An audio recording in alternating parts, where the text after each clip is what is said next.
യേശു ക്രിസ്തുവിന്റെ പരിശുദ്ധമായ നാമത്തിൽ എല്ലാ പ്രിയപ്പെട്ടവർക്കും മോർണിംഗ് ഡ്യൂവിന്റെ പുതിയൊരു പ്രഭാത വചന ധ്യാനത്തെങ്കിലേക്ക് സ്വാഗതം. കഴിഞ്ഞ ദിവസങ്ങളിലെ ആത്മീക വചനചിന്ത നമ്മുടെ ഏവരുടെയും ജീവിതത്തിൽ വളരെ അനുഗ്രഹപ്രദമായി തീർന്നല്ലോ. ഈ ദിവസങ്ങളിൽ നമ്മൾ ചിന്തിക്കുന്നത് ദൈവരാജ്യം എന്നുള്ള വിഷയത്തെക്കുറിച്ചാണ്. അതായത് വരുവാനുള്ള ദൈവരാജ്യം, കർത്താവ് യേശു ക്രിസ്തു ഈ ഭൂമിയിൽ വന്നപ്പോൾ താൻ ആരംഭിച്ചതായ ആത്മീയ ദൈവരാജ്യം. ഇന്ന് ആത്മീയ ദൈവരാജ്യത്തിൽ പങ്കാളിത്തം ഇല്ലാത്തവർക്ക്, അല്ലെങ്കിൽ ആത്മീയ ദൈവരാജ്യത്തിൽ ഉൾപ്പെടാൻ ആവാത്തവർക്ക് അന്ന് ആ യഥാർത്ഥമായിട്ടുള്ള ദൈവരാജ്യത്തിൽ പ്രവേശിക്കുവാൻ കഴിയത്തില്ല. അതുകൊണ്ട് നമ്മൾ ഇന്ന് ഈ ഭൂമിയിലായിരിക്കുമ്പോൾ ഈ ആത്മീയ ദൈവരാജ്യത്തിലേക്ക് നമ്മൾ കടന്നു വരണം. ആത്മീയ ദൈവരാജ്യത്തിലേക്ക് കടന്നു വരണമെങ്കിൽ ദൈവത്തിന്റെ വചനം വളരെ വ്യക്തമായി പറയുന്നു, ഈ ആത്മീയ ദൈവരാജ്യത്തിന്റെ രാജാവായ യേശു ക്രിസ്തുവിനെ നമ്മൾ ഹൃദയത്തിൽ രക്ഷകനും കർത്താവും ദൈവമായി സ്വീകരിച്ച് ആ രാജാവിനൊത്തവണ്ണം നമ്മൾ ഈ ഭൂമിയിൽ ജീവിക്കേണ്ടത് വളരെ ആവശ്യമാണ്. അങ്ങനെയുള്ളവരാണ് യഥാർത്ഥ ദൈവരാജ്യത്തിലേക്ക് കടക്കുവാൻ കഴിയുന്നത്. നമ്മൾ ഇത് സംബന്ധിച്ചുള്ള വളരെ പ്രധാനപ്പെട്ട ചില ചിന്തകളാണ് വിശുദ്ധ വേദപുസ്തകത്തിൽ നിന്നും, പ്രത്യേകിച്ച് മത്തായിയുടെ സുവിശേഷം 25 അധ്യായം അതിന്റെ 14 മുതൽ നമ്മൾ ചിന്തിക്കുന്നത്. നിങ്ങൾക്ക് എല്ലാവർക്കും അറിയാവുന്ന പോലെ നമ്മൾ താലന്തുകളുടെ ഉപമ എന്നുള്ള ഉപമയെക്കുറിച്ചാണ് സംസാരിക്കുന്നത്. ഒരു മനുഷ്യൻ അവൻ പരദേശത്തേക്ക് പോകുമ്പോൾ തന്റെ ദാസന്മാരെ വിളിച്ച് തനിക്ക് ഉണ്ടായിരുന്ന സമ്പത്ത് അവൻ അവരുടെ ഇടയിൽ വീതിച്ചു. ഒരുവന് 2 താലന്ത്, ഒരുവന് 5 താലന്ത്, ഒരുവന് 1 താലന്ത്. ഈ താലന്തുകളെല്ലാം കൊടുത്തത് അവനവന്റെ പ്രാപ്തി പോലെയായിരുന്നു.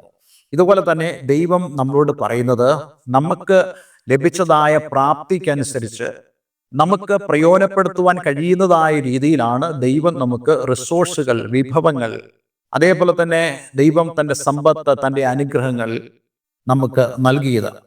ഈ സമ്പത്തും ഈ അനുഗ്രഹങ്ങളും നന്മകളെല്ലാം തന്നെ ദൈവം നമുക്ക് നൽകുന്നത് നമ്മൾ ഈ ഭൂമിയിൽ വ്യാപാരം ചെയ്യാനാണ്, നമ്മൾ ബിസിനസ് ചെയ്യാനാണ്.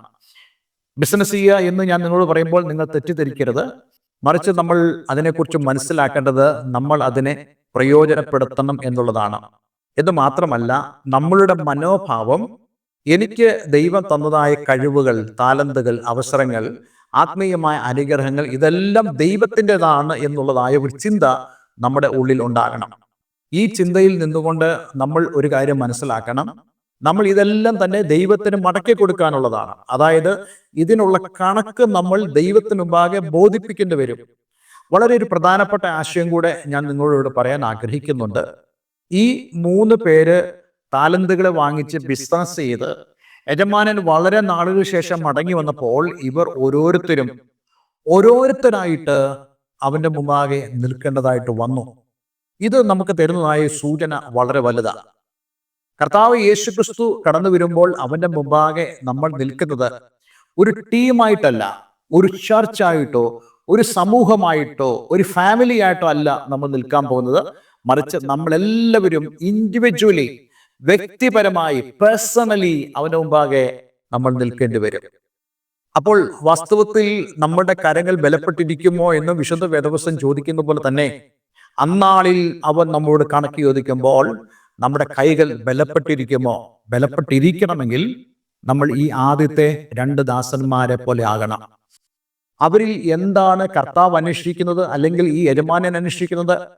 അവരിൽ അന്വേഷിക്കുന്നത് അവരുടെ ഈ ഭൂമിയിലെ ജീവിതം എത്രത്തോളം ദൈവത്താൽ അനുഗ്രഹപ്രദമാണ്, അല്ലെങ്കിൽ എങ്ങനെ അവർ ദൈവവചനത്തോട് റെസ്പോണ്ട് ചെയ്തു, ദൈവവചനത്തോട് അവർ പ്രതികരിച്ചു, ദൈവത്തെ അവർ എപ്രകാരം അനുസരിച്ച് ദൈവം ആഗ്രഹിക്കുന്ന നിലവാരത്തിൽ അവർക്ക് ഈ ഭൂമിയിൽ ജീവിക്കാൻ കഴിഞ്ഞു. അവിടെ കൊടുത്തിരിക്കുന്ന ഒറ്റ വാക്ക് നല്ലവനും വിശ്വസ്തനുമായ ദാസനെ എന്നുള്ളതാണ്. അങ്ങനെയാണെങ്കിൽ നല്ലവനായിരിക്കുക എന്നുള്ളതാണ് ദൈവം നമ്മെക്കുറിച്ച് ആഗ്രഹിക്കുന്നത്. രണ്ടാമത് ദൈവം നമ്മളിൽ നോക്കുന്നത് നമ്മുടെ വിശ്വസ്തതയാണ്. അതായത് ദൈവം നമ്മെ ഏൽപ്പിച്ചതായ കഴിവുകളിൽ, താലന്തുകളിൽ, അവസരങ്ങളിൽ, സമയങ്ങളിൽ നമ്മൾ എത്രത്തോളം വിശ്വസ്തരായിരുന്നു എന്നുള്ളത്. ഇന്ന് ഞാൻ നിങ്ങളോട് പറയാൻ ആഗ്രഹിക്കുന്ന പ്രധാനപ്പെട്ട സന്ദേശവും അതുതന്നെയാണ്. നാം എല്ലാവരും ദൈവത്തിന്റെ ന്യായാസനത്തിന് മുമ്പാകെ നിൽക്കേണ്ടി വരും. അതായത് ഇന്ന് ഭൂമിയിൽ ജീവിക്കുന്നവരായ ഏതൊരു വ്യക്തിയും ഒരുപക്ഷെ അവർ വിചാരിക്കുന്നുണ്ടാകാം, ഞങ്ങൾ ഒരിക്കലും യേശു ക്രിസ്തുവിനെ അഭിമുഖീകരിക്കേണ്ടി വരില്ല. പക്ഷെ തെറ്റ്. ഈ ഭൂമിയിലുള്ള സകല ആളുകളും യേശുക്രിസ്തു മുമ്പാകെ നിൽക്കേണ്ടതായിട്ട് വരും. അത് ഏത് പ്രധാനമന്ത്രിയാണെങ്കിലും, ഏത് പ്രസിഡന്റ് ആണെങ്കിലും, ഏത് രാഷ്ട്രീയ പാർട്ടിയുടെ നേതാവാണെങ്കിലും അവരെല്ലാവരും തന്നെ യേശുക്രിസ്തുവിന്റെ മുമ്പാകെ നിൽക്കേണ്ടി വരുമെന്ന് ദൈവത്തിന്റെ വചനം വളരെ വ്യക്തമായി നമ്മോട് പറയുന്നു. എല്ലാ മുഴങ്കാലും അവന്റെ നാമത്തെങ്കിലും മടങ്ങുമെന്ന് വിശുദ്ധ വേദപുസ്തകത്തിലുള്ള സ്റ്റേറ്റ്മെന്റ് ഇന്ന് ലോകത്തെ പിടിച്ചു കുലുക്കുവാൻ ശക്തിയായിട്ടുള്ളതാണെന്ന് ഞാൻ വിശ്വസിക്കുന്നു. അങ്ങനെ ദൈവത്തിന്റെ ന്യായാസനത്തിന് മുമ്പാകെ നിൽക്കുമ്പോൾ നമ്മൾ നിൽക്കുന്നത് ഒരു ടീമായിട്ടല്ല, ഒരു സഭയായിട്ടല്ല, ഒരു കുടുംബമായിട്ടല്ല, മറിച്ച് നമ്മൾ ഓരോരുത്തരും വ്യക്തിപരമായി നിൽക്കുവാനിടയായി തീരും. അങ്ങനെ ഈ രണ്ടുപേര് നിന്നപ്പോൾ അവർക്ക് ലഭിച്ചതായ അപ്രീസിയേഷൻ അവരുടെ പ്രവൃത്തിയുടെയും അവരുടെ ജീവിതത്തിന്റെയും അടിസ്ഥാനത്തിലായിരുന്നു. അതുകൊണ്ട് ഈ യജമാനൻ അവരിൽ അന്വേഷിച്ചതായ വിശ്വസ്തതയും അതേപോലെ അനുസരണവും അവരുടെ ജീവിതത്തിന്റെ നിലവാരങ്ങളും യജമാനന് വളരെ അഭിനന്ദനീയമായി തോന്നി. എന്ന് മാത്രമല്ല, അവർക്ക് അപ്പോൾ ചില അനുഗ്രഹങ്ങളും ഫ്യൂച്ചർ ബ്ലെസ്സിങ്സും യജമാനൻ കൊടുത്തു എന്ന് നമുക്ക് കാണുവാൻ കഴിയുന്നുണ്ട്.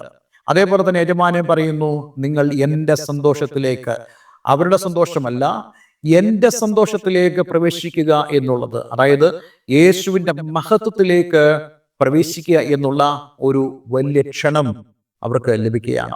ഇന്ന് ഈ ഭൂമിയിലായിരിക്കുമ്പോൾ നമുക്കുള്ള ക്ഷണം അത് തന്നെയാണ്. കർത്താവ് ആഗ്രഹിക്കുന്നു നമ്മളെല്ലാവരും തന്നെ ക്രിസ്തുവിന്റെ സന്തോഷത്തിലേക്ക് പ്രവേശിക്കണം.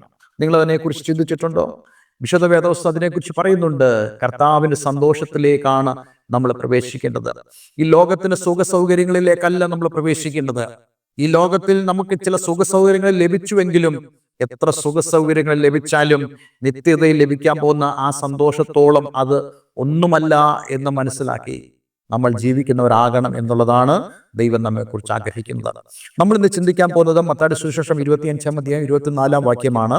അവിടെ നമ്മൾ വായിക്കുന്നു, ഒരു താലന്ത് ലഭിച്ചവനും അടുക്ക വന്ന് യജമാനനെ നീ വിതയ്ക്കാത്തടത്തുനിന്ന് കൊയ്യുകയും വിതറാത്തടത്തുനിന്ന് ചേർക്കുകയും ചെയ്യുന്ന കഠിന മനുഷ്യൻ എന്ന് പറഞ്ഞു. നോക്കൂ, ഞാൻ ഈ കഴിഞ്ഞ ദിവസം ചിന്തിച്ച ഒരു പ്രധാനപ്പെട്ട കാര്യമുണ്ട്. ഒരു ടീമായിട്ടായിരുന്നു ഈ യജമാനൻ ഇവരെ കണ്ടെങ്കിൽ അവർ നേടിയതായ താലന്തുകൾ, അതായത് അവർക്ക് ലഭിച്ച താലന്തുകൾക്ക് പുറമെയുള്ള താലന്തുകൾ ഈ ഒന്ന് ലഭിച്ചവനെ കൂട്ടി 8 താലന്തുമായി അവർ അവിടെ വന്നേനെ. 8 താലന്ത് എന്ന് പറയുമ്പോൾ അവർക്ക് ലഭിച്ച താലന്തുകളിലേക്കാളും ഇരട്ടി താലന്തുകളുമായിട്ട്. പക്ഷെ അപ്പോഴും ഈ ഒരു താലന്ത് ലഭിച്ചവൻ ബിസിനസ് ചെയ്തില്ല, അവൻ ആ ഒന്നും കൊണ്ട് വരുവാനിടയായി തീർന്നു. പക്ഷെ ആ ഒന്ന് അവൻ നഷ്ടപ്പെടുത്തിയില്ല എന്നുള്ളതും നമ്മൾ അവിടെ ശ്രദ്ധിക്കേണ്ട വളരെ പ്രധാനപ്പെട്ട കാര്യമാണ്. ഒരു ടീം എന്ന നിലയിൽ നമ്മൾ എന്തായിരിക്കും പറയുക, അല്ലെങ്കിൽ ആ യജമാനൻ എന്തായിരിക്കും പറയുക? യജമാനൻ പറയും, യെസ്, നിങ്ങൾ നല്ലവണ്ണം ചെയ്തു, അപ്രീഷിയേറ്റ് ചെയ്യൂ, നിങ്ങൾ എല്ലാവരും എൻ്റെ സന്തോഷത്തിലേക്ക് പ്രവേശിക്കുക എന്ന് പറയുമായിരുന്നോ? വേണമെങ്കിൽ പറയാം. പക്ഷേ അങ്ങനെയല്ല ദൈവത്തിന്റെ വ്യവസ്ഥ എന്ന് പറയുന്നത്. ദൈവം ആരെയും ഗ്രൂപ്പായിട്ടല്ല കാണുന്നത്, സമൂഹമായിട്ടല്ല കാണുന്നത്. ദൈവം നമ്മെ കാണുന്നത് വ്യക്തിപരമാണ് എന്നുള്ളതിന് മറ്റൊരു അടിസ്ഥാന രേഖയാണ് ഈ വാക്യം എന്ന് പറയുന്നത്. ഒരു പള്ളിയല്ല കർത്താവ് രക്ഷിക്കാൻ പോകുന്നത്. ദൈവം രക്ഷിക്കാൻ പോകുന്നത് ഓരോ വ്യക്തികളെയുമാണ്. നമ്മളെല്ലാവരും അവനെ വ്യക്തിപരമായിട്ട് കാണാനിടയായിത്തീരും. നമ്മൾ ക്രിസ്തുവിന്റെ ന്യായാസനത്തിലേക്ക് ചെല്ലുമ്പോൾ വ്യക്തിപരമായിട്ടാണ് നിൽക്കുന്നത്. ഞാൻ എന്ത് ചെയ്തു, ഞാൻ എത്രത്തോളം വിശ്വസ്തനായിരുന്നു, ദൈവം എനിക്ക് ഈ ഭൂമിയിൽ തന്ന ജീവിതത്തിൽ ഞാൻ എത്രത്തോളം അവനെ റെസ്പെക്ട് ചെയ്തു, അവനെ ബഹുമാനിച്ചു, അവനെ അനുസരിച്ചു, ഇതിനെല്ലാം ഞാൻ കണക്ക് ബോധിപ്പിക്കേണ്ടതായിട്ട് വരും. ഇനി അഥവാ ഞാൻ ഈ ഭൂമിയിലായിരുന്നപ്പോൾ ആത്മീയ ദൈവരായത്തിൽ ഉൾപ്പെടാത്ത ഒരു വ്യക്തിയാണെങ്കിൽ പോലും ദൈവത്തിന്റെ ന്യായാസനത്തിന് മുമ്പാകെ ഞാൻ നിൽക്കേണ്ടി വരും, വെള്ള സിംഹാസന ന്യായവിധിയിൽ ഞാൻ നിൽക്കേണ്ടി വരുമെന്ന് വിശുദ്ധ വേദപുസ്തകം പറയുന്നുണ്ട്.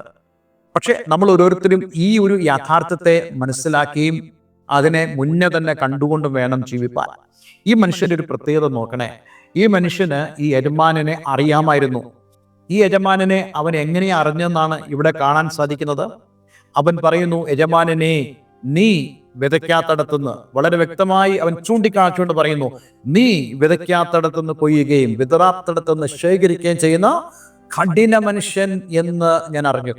നിങ്ങളൊന്ന് ഓർത്ത് നോക്കിയേ, ശരിയാണോ ഇവന്റെ ചിന്തകൾ? ശരിയാണോ ഇവർ മനസ്സിലാക്കിയത്? നമുക്കറിയാം, ഇവൻ ശരിയായിട്ടല്ല മനസ്സിലാക്കിയത്. ഇവൻ ശരിയായിട്ട് യേശുവിനെ മനസ്സിലാക്കിയില്ല എന്നുള്ളത് അവന്റെ ഫലം കാണുമ്പോൾ നമുക്ക് മനസ്സിലാക്കാൻ കഴിയുന്നുണ്ട്. ഈ ആദ്യത്തെ 2 ദാസന്മാർ അവരെന്താണ് ചെയ്തത്? അവർ യജമാനൻ അവരെ ഏൽപ്പിച്ചതായ താലന്തുകളെ വ്യാപാരം ചെയ്യുവാൻ അവർക്ക് സഹായമായി തീർന്നത് യജമാനനെ കുറിച്ചുള്ള ശരിയായ അറിവായിരുന്നു. യജമാനൻ ആരാണ്, യജമാനന് എത്രത്തോളം ബഹുമാനം കൊടുക്കണം, യജമാനനെ എങ്ങനെയാണ് ബഹുമാനിക്കേണ്ടത് എന്നിത്യാദി കാര്യങ്ങളെല്ലാം അറിയാവുന്നവരായിരുന്നു ആദ്യത്തെ 2 ദാസന്മാർ. പക്ഷേ ഈ ദാസന്റെ പ്രത്യേകത, അവൻ യജമാനനെ അറിഞ്ഞുവെങ്കിലും ശരിയായിട്ടുള്ള ഒരു അറിവായിരുന്നില്ല. ഞാൻ മറ്റു തരത്തിൽ പറയാൻ ആഗ്രഹിക്കുന്നു, ദൈവവചനത്തിലൂടെ അല്ലാത്ത ഏതൊരറിവും, ക്രിസ്തുവിനെ കുറിച്ചുള്ള അറിവും, അത് ശരിയായിട്ടുള്ള അറിവല്ല എന്നുള്ളത്. ഒരു ജൂവിഷ് ട്രഡീഷൻ ആകട്ടെ, അല്ലെങ്കിൽ ലോകത്തിൽ ഏതെങ്കിലും ട്രഡീഷൻ ആകട്ടെ, നിങ്ങളോട് യേശുക്രിസ്തുവിനെ കുറിച്ചുള്ള ഒരു അറിവ് അവർ പങ്കിട്ടാൽ നിങ്ങൾ അതിൻ്റെ പുറകെ പോകരുത്. നിങ്ങൾ അറിയേണ്ടത് ദൈവവചനത്തിലൂടെയാണ് കർത്താവ് യേശുക്രിസ്തു വെളിപ്പെട്ടത് എന്നുള്ള വസ്തുത മനസ്സിലാക്കിക്കൊണ്ട് ദൈവവചനത്തിലൂടെയും നിങ്ങൾക്ക് ദൈവം തരാൻ പോകുന്ന അനുഭവത്തിലൂടെയും നിങ്ങൾ കർത്താവ് യേശുക്രിസ്തുവിനെ മനസ്സിലാക്കണം. അവനെ ശരിയായിട്ട് അറിയുന്നതാണ് നമുക്ക് അവൻ്റെ മുമ്പാകെ ശരിയായി ജീവിപ്പാൻ, ശരിയായിട്ട് അവൻ്റെ താലന്തുകളെ നമുക്ക് വ്യാപാരം ചെയ്യുവാൻ നമ്മെ സഹായിക്കുന്നത്. വാസ്തവത്തിൽ അവനെ ശരിയായിട്ട് അറിഞ്ഞെങ്കിൽ മാത്രമേ ശരിയായിട്ട് അവൻ തന്ന ആ താലന്തുകളെ നമുക്ക് ഉപയോഗിക്കുവാനും സാധിക്കുകയുള്ളൂ. അങ്ങനെയാണെങ്കിൽ ഇന്ന് ദൈവത്തിൻ്റെ ആത്മാവ് നമ്മോട് പറയുന്ന വളരെ പ്രധാനപ്പെട്ട കാര്യം, യേശുക്രിസ്തുവിനെ നമ്മൾ ശരിയായി മനസ്സിലാക്കുക, ദൈവവചനത്തിലൂടെ മനസ്സിലാക്കുക. ഏതെങ്കിലും പാരമ്പര്യം പറയുന്നതോ ഏതെങ്കിലും കെട്ടുകഥകൾ പറയുന്നതല്ല നിങ്ങൾ വിശ്വസിക്കേണ്ടത്, അല്ലെങ്കിൽ അതിലൂടെയല്ല നിങ്ങൾ യേശുവിനെ മനസ്സിലാക്കേണ്ടത്. മറിച്ച് യേശുക്രിസ്തുവിനെ വിശുദ്ധ വേദപുസ്തകം വെളിപ്പെടുത്തിയതുപോലെ നമുക്ക് അറിയുവാൻ സാധിക്കുമെങ്കിൽ അവനെ നമുക്ക് ബഹുമാനിക്കാനും ആരാധിക്കാനും ആദരവ് കൊടുക്കുവാനും അവൻ നമ്മെ ഏൽപ്പിച്ച കാര്യത്തിൽ വിശ്വസ്തരായിരിക്കാനും നമുക്ക് സാധിക്കും. ഈ മനുഷ്യൻ പറഞ്ഞതായ മറ്റൊരു കാര്യം കൂടെ ഞാൻ നിങ്ങളോട് പറയാൻ ആഗ്രഹിക്കുന്നു. ഈ മത്തായിയുടെ സുവിശേഷം 25-ാം അധ്യായം 25-ാമത്തെ വാക്യത്തിൽ താൻ പറയുന്നു, ഞാൻ അറിഞ്ഞ് ഭയപ്പെട്ട് ചെന്ന് നിന്റെ താലന്ത് നിലത്ത് മറച്ചു വെച്ചു. നിന്റെ താലന്ത്, അവൻ്റെ വീക്ഷണം കുഴപ്പമൊന്നുമില്ല. നിന്റെ താലന്ത് പറയുമ്പോൾ മുമ്പെയുള്ള ആളുകളും യജമാനന്റെ താലന്തെന്നുള്ള ആ ഒരു വീക്ഷണത്തിൽ തന്നെയായിരുന്നു അവരുമായിരുന്നത്. പക്ഷേ യജമാനന്റെ താലന്ത് എന്നവണ്ണം അതിനെ ഗൗരവമായി കണ്ട് അതിനെ ബഹുമാനം കൊടുത്ത് അതിൽ വിശ്വസ്തരായിരിക്കാൻ അദ്ദേഹത്തിന് കഴിഞ്ഞില്ല എന്നുള്ളതാണ്. അതിൻ്റെ കാരണം മറ്റൊന്നുമല്ല, യജമാനനെ ശരിയായിട്ട് അറിയുവാനോ ബഹുമാനിക്കാനോ ആദരിക്കുവാനോ ആരാധിക്കുവാനോ ഈ മനുഷ്യന് കഴിഞ്ഞില്ല. ഇന്ന് ഞാൻ നിങ്ങളോട് പറയട്ടെ, യേശുവിനെ ശരിയായി ദൈവവചനത്തിൽ നിന്ന് മനസ്സിലാക്കുവാൻ നമുക്ക് സാധിക്കണം. അതിനുള്ള ഒരു ആത്മാവിൻ്റെ പ്രകാശനം ദൈവം നമുക്ക് തരേണ്ടതിന് വേണ്ടി, അതിനുവേണ്ടിയുള്ള ആ പരിശ്രമത്തിലേക്ക്, അതിനുവേണ്ടിയുള്ള ഉത്സാഹത്തിലേക്ക് കടന്നു പോകുവാനും ദൈവം നിങ്ങളെ സഹായിക്കട്ടെ. തീർച്ചയായിട്ടും ഇന്നത്തെ സന്ദേശം അതിന് നിങ്ങളെ വളരെയധികം സഹായിക്കുമെന്ന് ഞാൻ പൂർണ്ണമായും വിശ്വസിക്കുന്നു. ഒരു നിമിഷം നമുക്ക് പ്രാർത്ഥിക്കാം. സ്വർഗീയ പിതാവേ, ഇന്ന് ഞങ്ങളെ കേൾപ്പിച്ച വളരെ മനോഹരമായ സന്ദേശത്തിനായി സ്തോത്രം.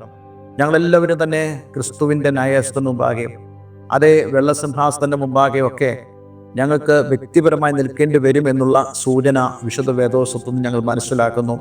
അത് യാഥാർത്ഥ്യമാണെന്ന് ഞങ്ങൾ മനസ്സിലാക്കുന്നു.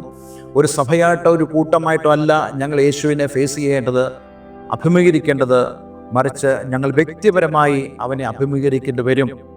അതേപോലെ തന്നെ ക്രിസ്തുവിനെ ശരിയായി മനസ്സിലാക്കുക, വചനത്തിലൂടെ മനസ്സിലാക്കുക എന്നുള്ളതാണ് ഞങ്ങളുടെ ഉത്തരവാദിത്വമെന്നും ഗ്രഹിക്കുന്നു. കർത്താവേ, ഇന്ന് കേൾക്കുന്ന ഏവരും അപ്രകാരമുള്ള അനുഭവത്തിലൂടെ കടന്നു പോകുവാൻ നീ അവരെ സഹായിക്കണം. എല്ലാ നന്മകളാൽ നിറച്ച് അനുഗ്രഹിക്കണം. പ്രാർത്ഥന കേട്ടതിന് നന്ദി, യേശു ക്രിസ്തുവിൻ നാമത്തിൽ തന്നെ. ആമേൻ, ആമേൻ. ഇന്നത്തെ വേദവചനം നിങ്ങളുടെ ജീവിതത്തിൽ വളരെ അനുഗ്രഹപ്രദമായി തീർന്നു എന്ന് ഞാൻ വിശ്വസിക്കുന്നു. ദയവായി ഈ സ്ക്രീനിൽ കാണുന്ന ഫോൺ നമ്പറുകളിൽ ഞങ്ങളെ വിളിക്കുക. ദൈവം നിങ്ങളെല്ലാവരും അനുഗ്രഹിക്കട്ടെ. Have A nice day. God bless you all.